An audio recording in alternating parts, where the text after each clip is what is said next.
Welcome to the Mondo Weiss podcast. I'm your host, Dave Reed. At Mondo Weiss, we cover the movements, activists, and policymakers who affect the struggle for freedom in Palestine. In this episode, we're excited to share an interview with Michael Lynk, the 7th Special Rapporteur for the human rights situation in the Palestinian Territories, appointed by the United Nations Human Rights Council.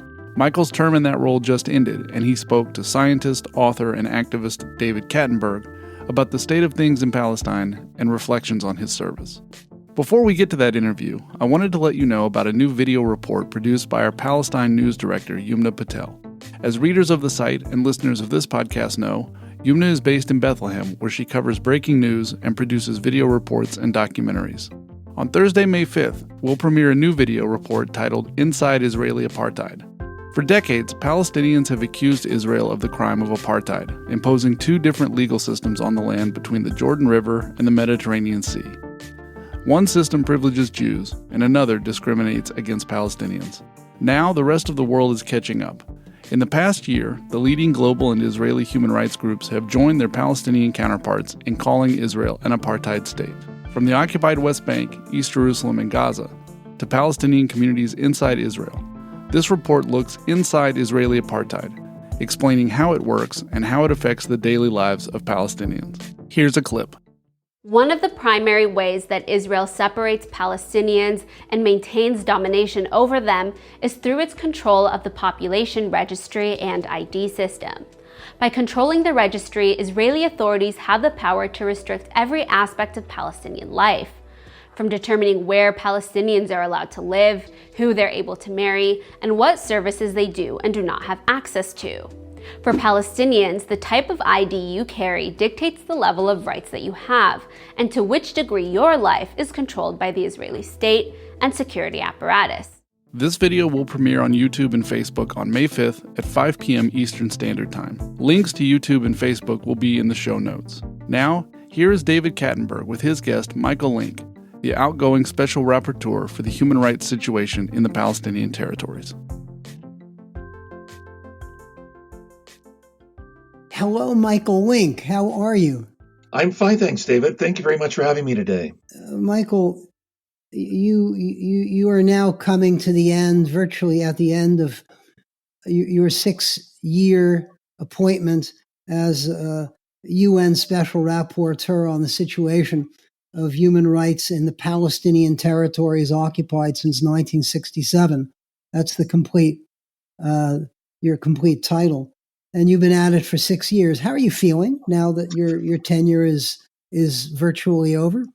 Well, a couple of feelings, David, a couple of very different feelings. First of all, pleased that I had this appointment. It's a great honor to be able to serve the international community in doing this. Disappointed to report that, notwithstanding my efforts as a special rapporteur, the occupation, if anything, has gotten more entrenched. It's deeper. The level of human rights violations are greater. So I can't say that I've made a huge dent with respect to bringing this to a successful conclusion, and ready to hand it over to my successor. I'm pleased that I've got a wonderful human rights expert, Italian lawyer Francesca Albanese, will be taking over as of Sunday, May 1st, in my position, and I'm sure she'll do a wonderful job. She's a thorough professional. She understands the area. She's worked for the United Nations in Jerusalem, so she comes with a rich understanding and a rigorous framework. And Michael, you talk about your disappointment that the occupation has become entrenched, and it's become what you refer to as a legal oxymoron. It's become a permanent occupation. Can you explain what you mean by this when you say it's that a permanent? It's obviously permanent. It seems to be 55 years and marching forward, and it's a legal oxymoron. Talk about that. Sure. Occupations are meant by the laws of occupation, by international law, to be temporary. In the in the 21st century, alien rule of one people or one state over another people has to be the exception to the rule. It has to be temporary. It has to be short term, and it has to be with the occupying power or the alien power doing all it can to bring the people under alien rule in a position to where they can rule themselves. So this, if you look at the modern occupations in the contemporary world, the American occupation of Japan was around 10 years, and then it ended. The Western Allies' occupation of Western Germany was around 10 years. Even the American occupation of Iraq after 2003 was in the range of 9 to 10 years. That's the maximum length of a permissible occupation. Anything over that, particularly if the occupying power is showing acquisitive traits to want to retain some or all of the territory, is profoundly illegal under international law. And yet those are all the indicators that we see with respect to Israel. It annexed territory immediately following the June 1967 war, East Jerusalem.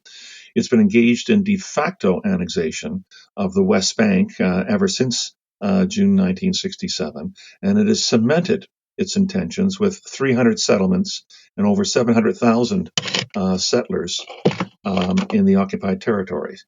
So there is a huge difference. There's a huge amount of daylight between what an occupation should be looking like, temporary, short term, and what the Israeli occupation is, permanent, forever, indefinite.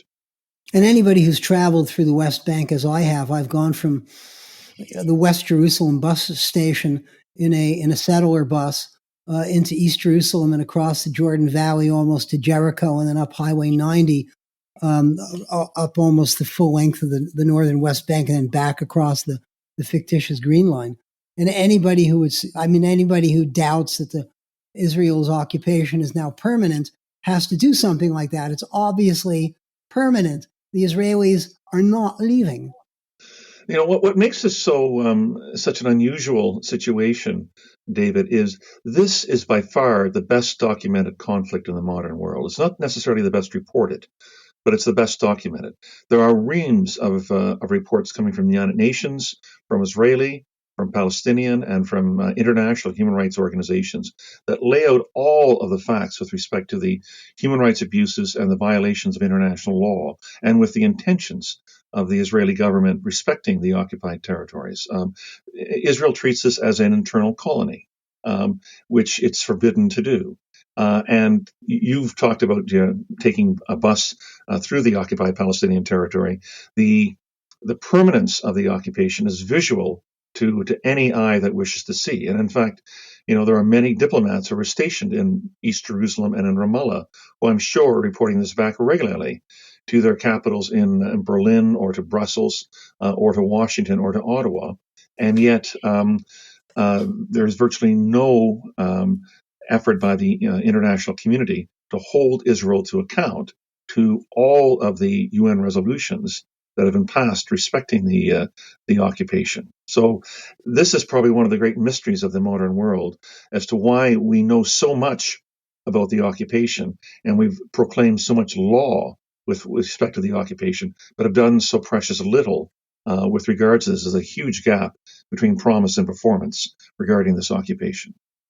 And I'm going to be referring to a few specifics that come from your final report to the UN Human Rights Council as a Special Rapporteur, which was published on March 21st. This is I think it's like a 17-page, I don't see the numbers on the bottom, 17 or 18-page document that people can access. That was issued on March 21st. And this statement has just been released by the United Nations the High Commissioner, Office for the High Commissioner for Human Rights, UN expert, yourself, warns Israeli crackdown will fuel more violence, urges international response. This was just published on April 22nd. And so you refer to here in your report to an acute state of subjugation, And we know that I've been looking up the numbers, there's been a sudden surge of violence, but in 2022 alone, just this year so far, 47 Palestinians have been killed including 8 children and 2 women. A lawyer was just gunned down while taking his nephew, I think, to school by a soldier driving along in a Jeep. Of course, there have been events on the Haram al-Sharif in Jerusalem with worshippers being attacked and brutalized, and photograph of, scores of Palestinian youths lying on their stomachs on the floor of the Al-Aqsa Mosque, their feet, their ankles and wrists bound behind them, with soldiers standing nearby. At tear gas drones dropping tear gas rounds onto the plaza of the Haram al-Sharif, onto just people, wandering around, worshippers.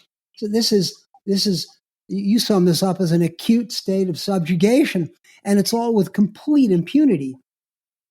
Well, this is those who will pay attention to the facts will realize that 2021 was showed the highest level of violence for a number of years with respect to this occupation. Israel is having to employ more violence in order to be able to sustain the occupation. In 2021 was the highest number of Palestinian deaths since 2014. 2021 was the highest number of recorded settler attacks on Palestinians and their property since statistics were first kept roughly a decade ago. There were 79 children killed by violence in 2021. 78 of them were Palestinian. That's 79 children too many who wound up dying. Home demolitions are on the rise, directed by Israel to knock down Palestinian homes that were built in violation of zoning laws, when Israel does not allow virtually any application for the building of a house or an extension on a house to be permitted. So all of this indicates that we're in a bad spot. We're getting worse. Yet when you look at the international community, there's no strategy by the international community to try to bring this to an end. There's no plan A that they have. Since the John Kerry Peace Initiative in 2013-2014 collapsed in 2014, there has not been a serious attempt at a peace process since then. And I'm happy to ignore or skip over the Trump plan with respect to that. In 2014, when the Kerry Peace Plan collapsed, there are around 370,000 Israeli settlers in the West Bank alone. Now, 8 years later, there are 480,000 settlers in the West Bank. There's over 700,000 settlers altogether.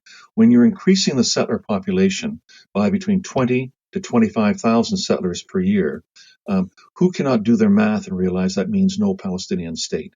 That means a permanent occupation, which has become indistinguishable, as I argue in my last report, from apartheid.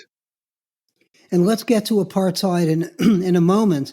But, when I want to think about something that's, non-lawyer that I am, but I understand enough about the law and the Fourth Geneva Convention and how an occupying power is supposed to treat protected people living under occupation, I have to think about something that's so incredibly egregious that it's hardly imaginable.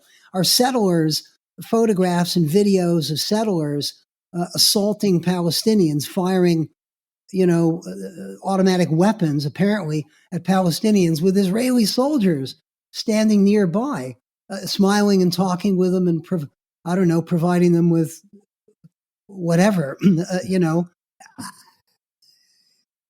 It boggles the mind to see that level of violation of international law. It's completely, nothing could be more diametrically opposed to the rule of law. Sure. What we have is, and I think no one really disagrees about the facts, even the Israeli government, about the uptick in settler violence directed towards Palestinians and their property. Where there is a divergence is the narrative of how to explain that. The Israeli government and those who apologize for its actions in the occupation will say that this is a few bad apples, a few hillside youths who are participating in that. Those, I think, who take a more critical and skeptical eye with respect to the occupation, excuse me, will say that actually settler violence is accepted up to a certain degree by the Israeli government to make lives for Palestinians close to unbearable and unlivable in the occupied territories. We're mostly talking about settler attacks on Palestinian villages and farms that are away from communities. Sometimes you will have settlers driving into Palestinian communities, putting up graffiti or burning cars, or otherwise staging a demonstration to make sure the Palestinians know that settlers are there. But usually most of these settler attacks are on farms and more isolated villages in order to indicate to the Palestinians they should not be there anymore. And the Israeli soldiers actually cooperate, participate, facilitate. Yeah. It's almost as if the settlers have become, a certain faction of the settlers have become kind of, I don't know, armed militias for the IDF. Well, there are certain battalions of the IDF which are made up predominantly of young settlers themselves in military, who obviously have strong sympathies with Israeli settlers, and who see the Palestinians as an obstacle, as a alien force on their own land, and will take steps to want to ensure that these Palestinian lives are meant to be as miserable as possible. We have shootings, as you point out, with the Israeli army standing by. We have extensive property destruction. Mostly, the peak tends to be in the autumn during the harvesting of olives, when the harvesters themselves are attacked or their trees are cut down. And we have to keep in mind, an olive tree takes 15 to 20 years in order to be able to mature, to be able to provide harvestable olives. When you cut these trees down, you're denying the livelihood of relatively poor Palestinian farmers and peasants. And that's the aim. Well, of course, it's really to make sure that the area becomes as free of Palestinians as possible. Some Palestinians do give up. Most Palestinians wish to resist and to stay on their land, but they have no international protection for them, and they certainly can't count on the Israeli army wanting to come to stand between them and the settlers. So, let's talk about apartheid, Michael Lynk. In your final report to the Human Rights Council, March 21st, Section 3 is entitled "From Occupation to Apartheid," and in this news release that came out on the 22nd of April, you write, this entrenched Israeli occupation, which has become indistinguishable from practices of apartheid, is based on the institutional discrimination of one racial, national, ethnic group over another. So can you tell me how you came to the apartheid idea? I know you've been thinking about it for a long time, but you've kept your powder dry, and you've just deployed it for the first time, like a couple weeks before the end of your term. Can you tell me what's led you to this conclusion? Sure, David. I can start from the beginning. I was appointed 6 years ago, and I said to myself, I don't need to talk about apartheid. There is plenty of room within the framework of international humanitarian law, the laws of occupation, and international human rights law to be able to persuade diplomatic and political decision makers who pay attention to the Israeli-Palestinian conflict of what they have to do in order to be able to end the occupation and to realize the promise of Palestinian self-determination. If I start talking about apartheid, I'm going to drive them away, and I'm not going to have any influence at all with respect to decisions made primarily by European and North American policymakers. And as the years went on, I was repeatedly stating that this occupation has every appearance of permanence, that is becoming more entrenched with each passing year. And I said to myself, as you quoted me at the beginning, a permanent occupation is a legal impossibility. It's a legal oxymoron. And at the same time, the issue or the conversation around apartheid began to grow. In 2020, the Israeli group Yashtin published an extensive legal opinion that apartheid was now present on the West Bank. Then Bethlehem, the Israeli anti-occupation group, widened the scope and said, no, well, actually, it's apartheid from the river to the sea. That was joined by reports by Amnesty International and Human Rights Watch, and we already had detailed reports coming from Palestinian organizations such as Al-Haq or Al-Mizan, which said it was apartheid. So it struck me the Falk-Tilly report of 2017, and precisely, John Dugard, former your predecessor, several special rapporteurs. All of this, and I should also add and complement the report issued 2 months ago by the International Human Rights Clinic at Harvard Law School on this. All of this I read with great care. All of this was exceptionally persuasive. The framework was rigorous, the gathering of facts was extensive, and the conclusions were virtually unanswerable. So it struck me between the idea that the framework of occupation was becoming politically and legally inadequate to describe what was going on, plus this rising conversation in the international human rights community with respect to apartheid, that it was inevitable that I was going to have to address this issue. And so my last report, as you say, that I delivered a month ago to the Human Rights Council, addresses the issue of apartheid. I use the international legal definitions of apartheid from the 1973 Convention against Apartheid and the 1998 Rome Statute on the International Criminal Court. And this is important for, I guess, your listeners to keep in mind, David. When we talk about apartheid, we obviously want to use care when we breach and want to raise such a term. But I'm not doing a simple comparison between the occupied Palestinian territory and, say, southern Africa as it existed in the 70s and 80s and early 1990s, because that's not the proper framework. The proper framework is this three-part test that comes from reading the 1973 Convention and the 1998 Rome Statute. That's your starting point for determining whether apartheid exists wherever and whenever it may be alleged to be around. And what are those three steps? Sure. The first step is there an institutionalized regime of systematic racial oppression and discrimination? And essentially, that's a fairly straightforward question to be able to answer with regards to the occupied Palestinian territory. You have 700,000 Jewish settlers living in Jewish-only communities, 300 communities in East Jerusalem and the West Bank, who enjoy the full panoply of Israeli citizenship rights, benefits, and privileges, living in the same political and geographic space. 3 million Palestinians in East Jerusalem and the West Bank who are rightless and stateless. The poorest Jewish settlement in the occupied territories has considerably more rights, benefits, and access to wealth than the most well-off Palestinian community in the occupied territory. So and there are different sets of laws. They're living under completely different sets of laws. Of course, an Israeli settler who is who runs into trouble with the law is going to be tried with all the protections of the Israeli civil and criminal court system.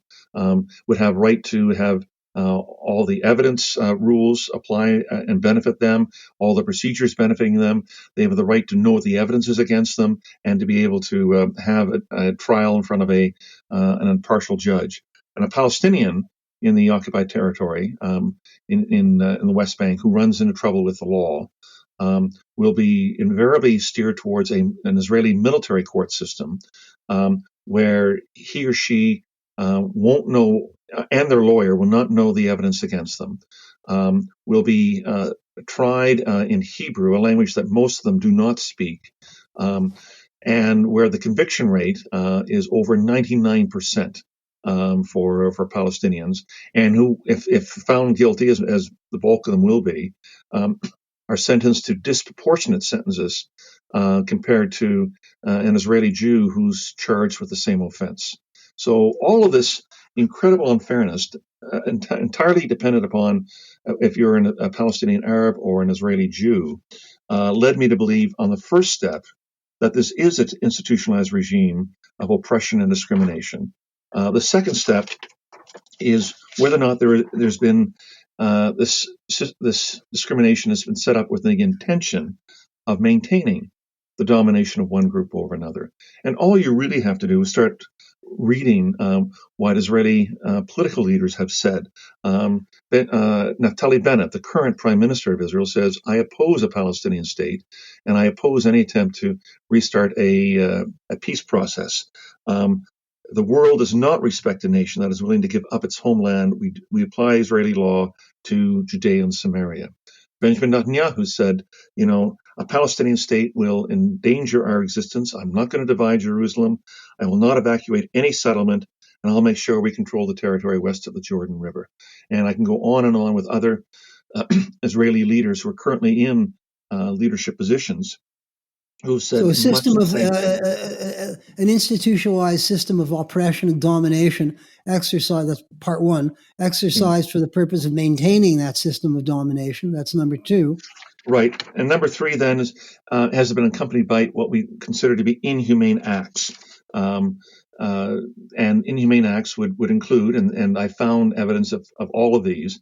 There's been a denial of the right of liberty and life, the number of killings between January 2008 and February 2022, a period of 14 years. Almost 6,000 Palestinians have died as a result of Israeli violence.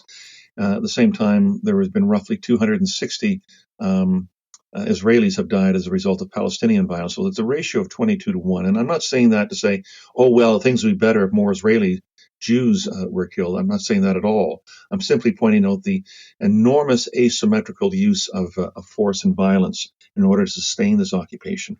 The denial of Palestinian rights to be able to participate in civic life, the division of the population along racial lines, the exploitation of Palestinian labor in the settlements, and issues of torture, arbitrary killings, beatings and humiliation in prison, and so on. Those constitute inhumane acts. All three of those parts of the test of apartheid, I found, as did others find, that are present in the Israeli rule over the occupied Palestinian territory, and therefore constitute apartheid.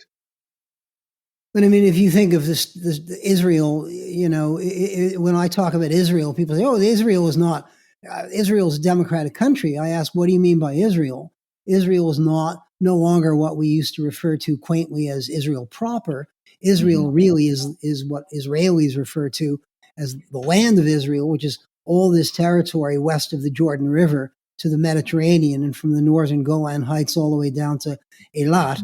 And there is no entity, no government that exercises an ounce of control or sovereignty over that territory other than Israel. So Israel is in charge of all this territory permanently, and within this territory, you've got 14 million people. Half of them are Jewish, living everywhere except for Area A of Oslo, Area A, and Gaza, and with full citizenship rights and national rights, and you've got 7 million Palestinians who don't.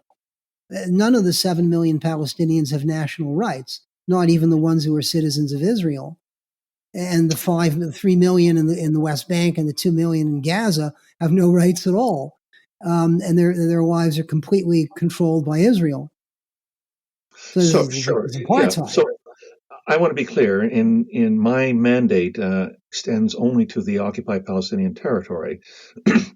Several other of the recent reports on apartheid, such as B'Tselem or Amnesty or Human Rights Watch, have looked at apartheid right from the river to the sea.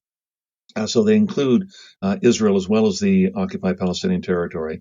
I'm not going to comment directly on that, but certainly their argument goes to the fact that it's impossible to have democracy here and apartheid, or an occupation there, which we now say has turned into apartheid. Indeed, when you think of the Green Line, which is the so-called border between Israel and the occupied Palestinian territory, the Green Line has disappeared for Israelis where it is towering for the Palestinians. The inability of Palestinians to be able to move freely. You have 2 million Palestinians who are penned up in Gaza, and Gaza often gets a short shift whenever we talk about the occupied Palestinian territory.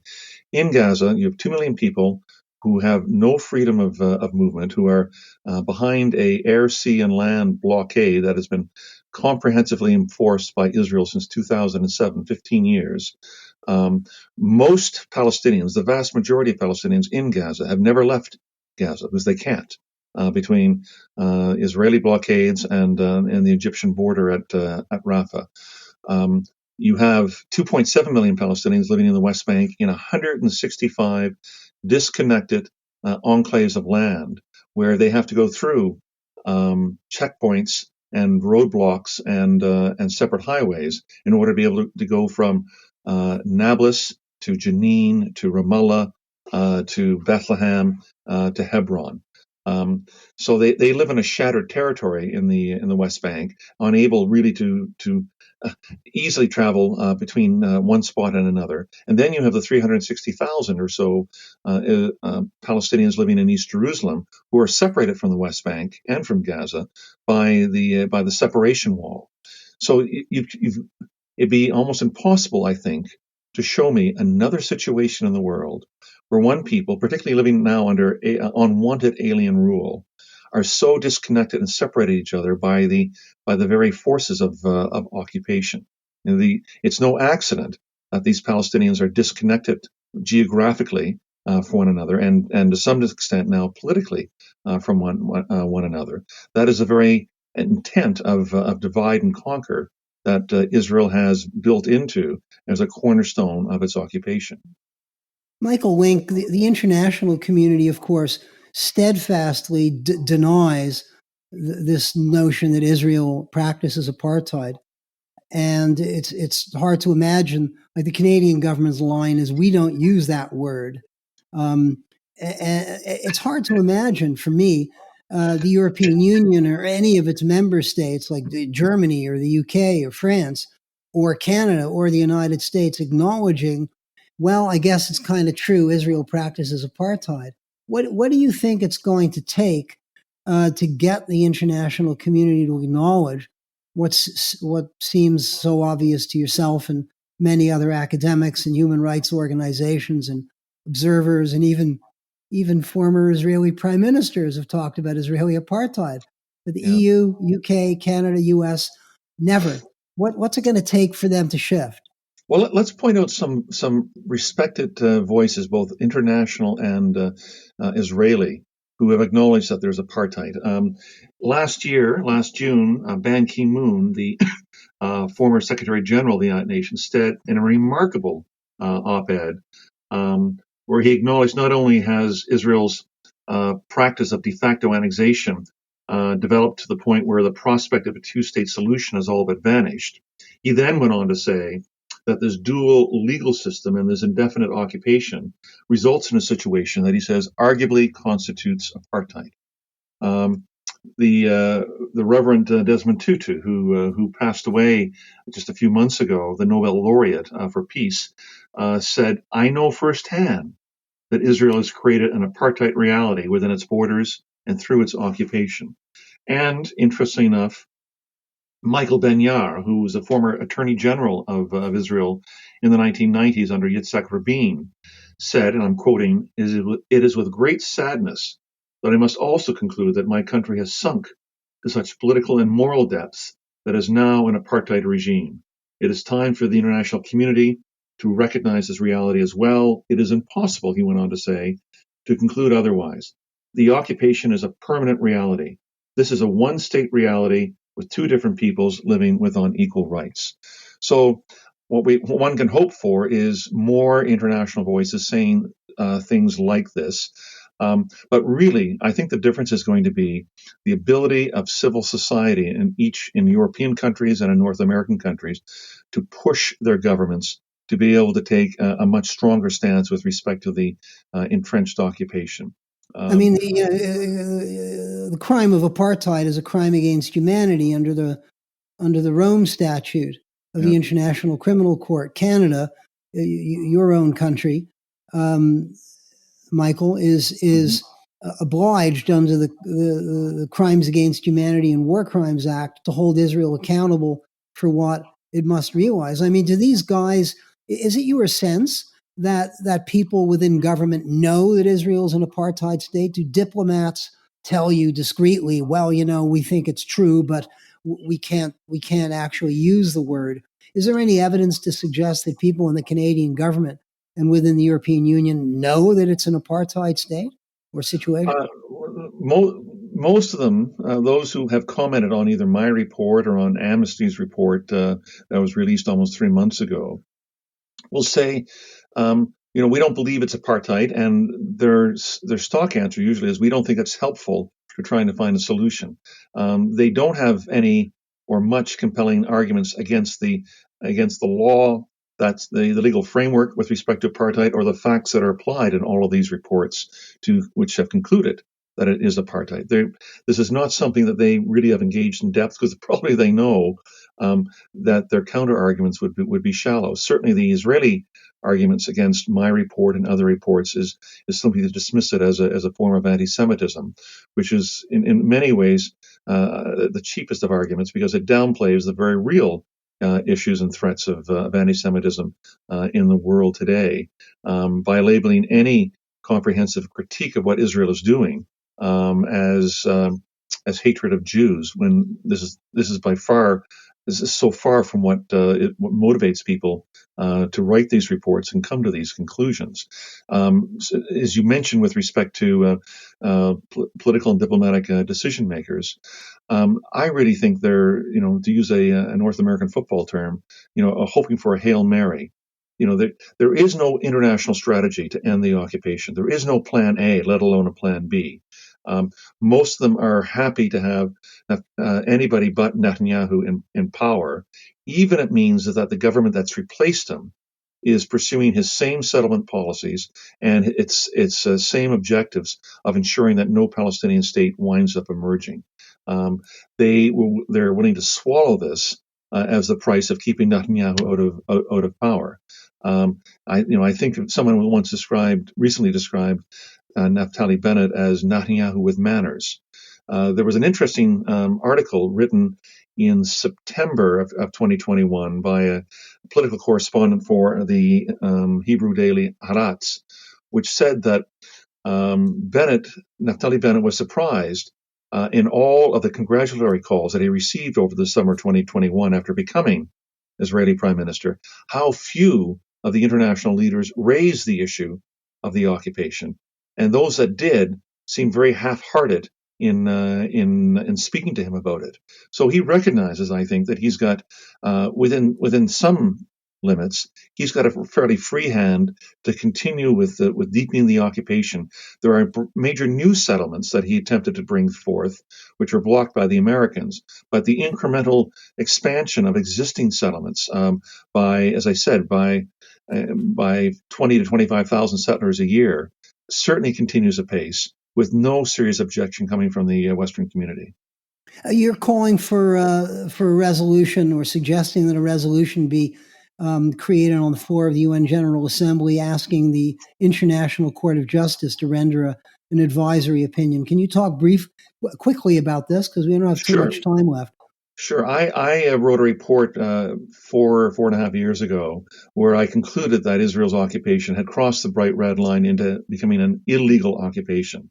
And I'm hoping, and I call for in that report, and I'm hoping still, that there might be a resolution on the floor of the General Assembly that will ask for a second advisory opinion. The first one was done in 2003, 2004.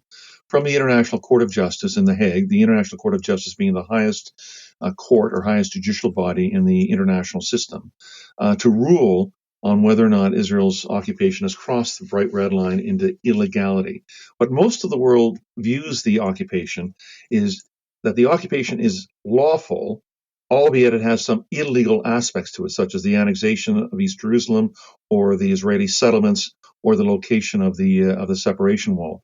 What the International Court of Justice did not do in 2004 was to determine whether the occupation itself has become illegal. If it does do so, if there is a second advisory opinion, and the International Court of Justice does say that this is a illegal occupation, that I would hope would increase the pressure on the international community to take decisive, positive steps through accountability measures to bring this occupation to an end. And to rule on apartheid? Can you No, imagine the ICJ ruling on that? I suspect the issue of apartheid may not be in front of the International Court of Justice on a second advisory opinion. They may consider some of the features that make up the definition of apartheid, but I don't think the question of whether or not this is apartheid itself will be in front of the court right now. Generally, what you have to do, David, is ensure that you've got enough momentum and enough of a solid anchor in a particular area of law before you go to a court like the International Court of Justice. I think we have that with respect to whether or not the occupation is illegal. I'm not sure we have that yet. We've not had enough discussion internationally as to whether or not this is apartheid. So I think that kind of question would be premature, but it might be ripe in 5 or 10 years' time. You're also calling on the UN to institute a rights-based peace process centered on international law and UN resolutions. It's hard to imagine such a thing. It sounds like a good idea. You'd like this whole peace process to completely pivot to being centered around international law, which it isn't now. Sure, and this is the fatal flaw of the Madrid-Oslo process that began a little more than 30 years ago. Every peace initiative that arose out of the Oslo-Madrid process failed and died because it was based on realpolitik, on the actual asymmetrical balance of power between Israel and the Palestinians, rather than being based on rights and on international law and on the large body of UN resolutions with respect to this. You wind up using a rights-based approach. You have substantially equalized the power between Israel and the Palestinians. Under the Madrid-Oslo process, under the realpolitik process, the Palestinians have to negotiate over how many settlements Israel is allowed to keep, and that's always going to favor Israel because they have such overwhelming dominance economically, politically, diplomatically, and on the ground. But if you base it on a rights-based approach, all of the settlements are illegal, and Palestinians don't have to negotiate over how many settlements they're going to have to wind up swallowing in any final peace agreement. The border is going to be the 1967 border. Israel has to negotiate to share Jerusalem as opposed to continually declaring that Jerusalem is not an issue on the table and they own all of Jerusalem. That's what a rights-based approach winds up meaning.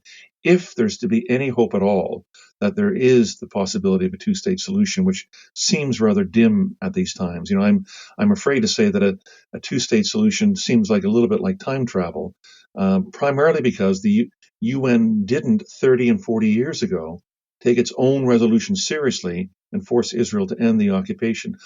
I wouldn't be here today, David, being interviewed by you with respect to the issue of apartheid if the international community had followed its own resolutions and its own rights-based international order 40 years ago and brought this to an end.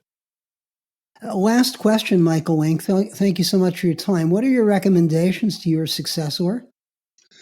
And perhaps she'll manage to get into Israel in the course of her 6-year tenure, which you never managed to do. That's something hard to imagine. I hope for the best for her with respect to that.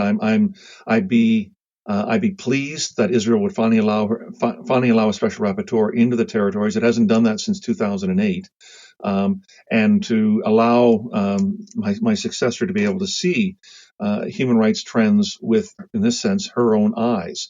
But I'm very confident that she will be an excellent special rapporteur. She's worked in Jerusalem for the United Nations. She's written an excellent book on Palestinian refugees under international law.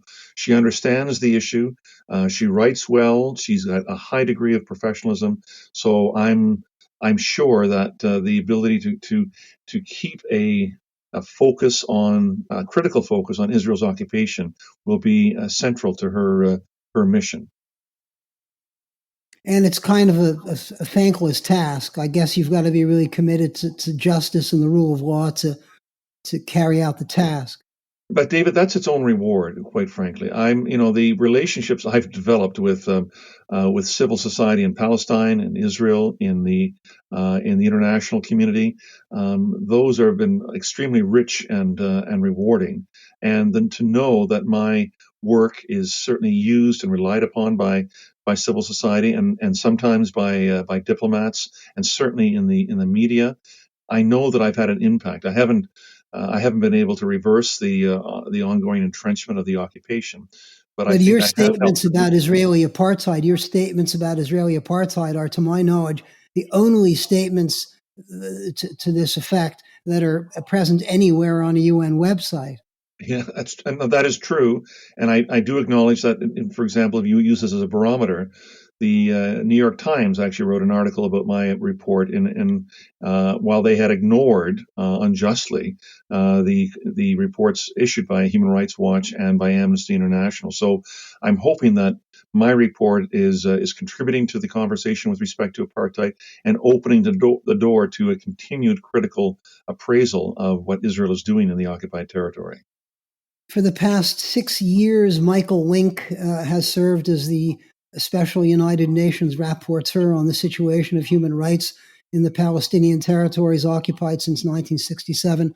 Michael Lynk is a law professor at Western University in London, Ontario, and I guess that's where he's heading back to continue his legal work.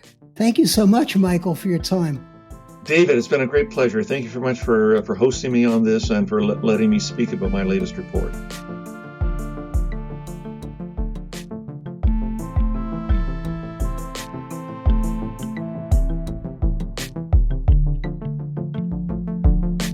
Thanks for listening to our show, a production of mondoweiss.net. The music is from Sound of Picture. Visit our site to sign up for free daily and weekly newsletters on Palestine, Israel, and related U.S. politics. If you're enjoying our podcast, please consider becoming a donor by visiting mondoweiss.net/donate. Mondoweiss is a nonprofit publication, and every donation of any amount helps sustain our work. Don't forget to subscribe to this podcast wherever you listen, and please leave a rating and review to help other listeners find our show.